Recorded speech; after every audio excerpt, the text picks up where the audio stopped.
বাহ, খুব সুন্দর, বসো বসো। এবার যেই না কৃষ্ণচন্দ্র নৃত্য করেছি আবার হবে।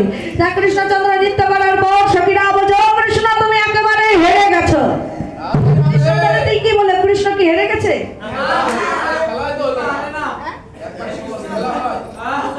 ও মা ভগবান কৃষ্ণচন্দ্র বলছে, শোনো তোমরা কি এমন কোনো খেলা দেখাচ্ছো যে একদল খেলে একজন হেরে যায়? আগে তোমাদের রায়ধনী নৃত্য করো, তবেই তো বুঝবো কে হারলো কে জিতলো। আমাদের কৃষ্ণ কিন্তু দুই দলে কিন্তু নৃত্য করেছে, একজন কৃষ্ণ নেচেছে, দুজন নেচেছে, তিনজন। এবার তিনজনে নৃত্য হেরে যাবে যদি আমাদের রায়ধনী ভালো করে নৃত্য করতে পারি। ও মায়েরা, রায়ধনী পারবে তো নৃত্য করতে? রায়ধনীর প্রেসার হাই হয়ে গেছে মনে হয় গো, ভয়ে হাই হয়ে যাচ্ছে। আচ্ছা কৃষ্ণ বসো, এবার রায়ধনী নৃত্য করবে। রায়ধনী ওঠো।